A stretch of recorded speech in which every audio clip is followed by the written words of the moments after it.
exhibit has been organized on 3 waves of immigration. The first wave is the largest, and it started about 1850 when gold was discovered in California, and it continued until 1924 when the federal government passed a law closing down immigration, free open immigration.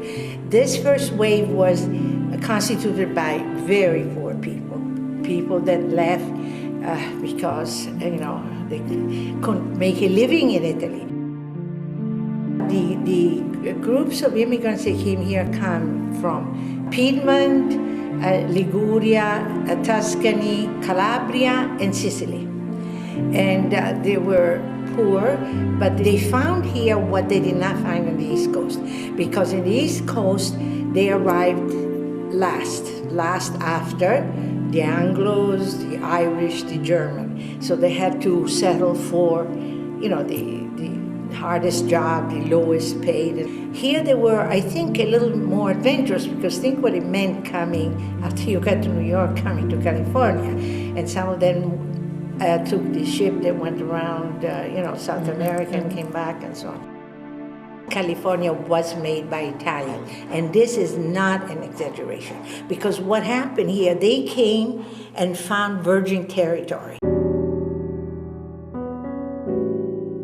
So they established agriculture. The Italians established agriculture as we see it now. The fishing industry, which is still in Italian hands, up and down California. They built the first cannery, Del Monte, and then the banks.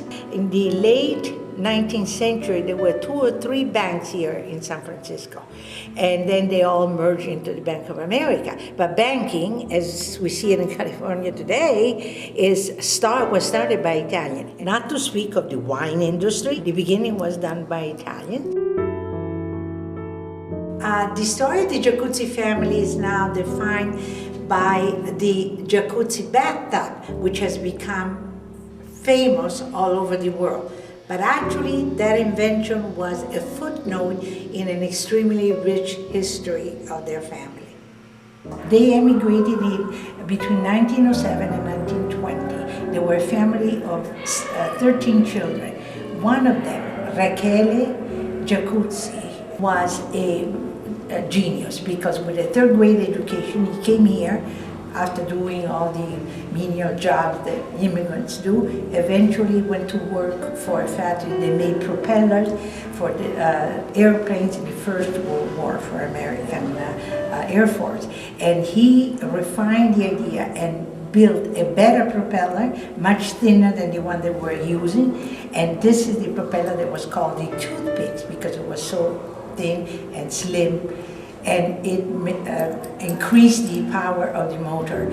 After this, they built pumps for agriculture, and eventually a grandson developed rheumatoid arthritis, and the mother asked the family to build something to provide hydrotherapy for this child, and they adapted one of their pumps, the pumps they had been building for agriculture, and the Jacuzzi was started, and the rest is history.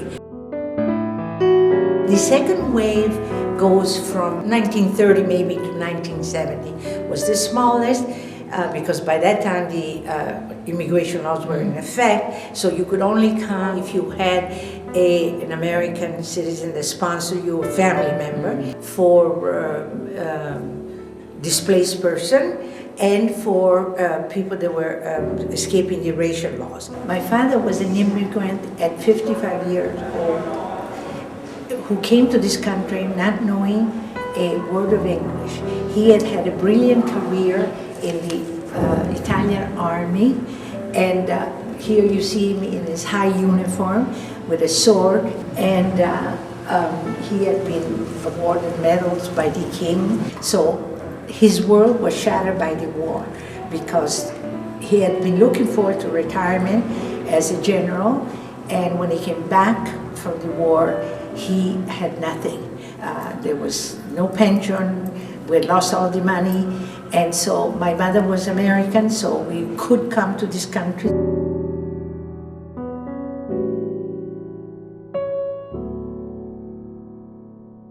once he came here, what would he do? He had no trade of any kind. He had just been a commander. But he was an incredible man, and he started importing trinkets from Italy, cheap jewelry and other souvenirs. We went to gift shop in Chinatown, Fisherman Wharf, Cliff House, all tourist spot, and sold, and he did very well. And unfortunately, he died when he could start enjoying the fruit of his labor. The Viterbi family escaped from the racial laws that Mussolini implemented toward the end of the 30s. And they came first to Boston and eventually to California. They were upper middle class. The father was a doctor. The mother had a wonderful life in Bergamo. When they came here, she adapted, and she started studying English. And after 6 months, she wrote a very moving essay about what she felt about the new country.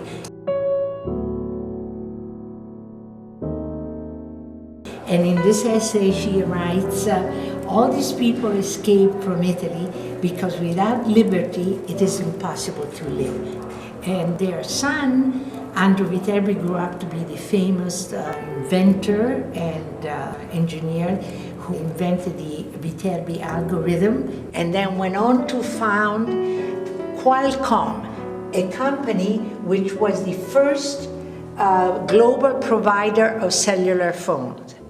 The third wave of immigration is presented in an interactive way based on 30 interviews done by Italian journalist Paolo Pontonieri. The third wave started about 1970 and includes mainly scientists, researchers, electrical engineers who came. They were among the first to come to Silicon Valley because Olivetti wanted to establish a plant here. So many of them came with Olivetti, but pretty soon Olivetti pulled back and they stayed, and all of them became not just discoverers and innovators, but entrepreneurs, and they all were very successful. And this immigration continues to today. When I moved here in '99, I had a company in Italy that was doing fairly well. My idea was to move that here in Silicon Valley. Yes, I had a dream coming here. The dream was life in California. I think that the world should be a big place, and I consider myself an international person. Roberto Crea came from Italy and joined Herb Boyer, who had founded Genentech, which is one of the most important biotech companies in the world.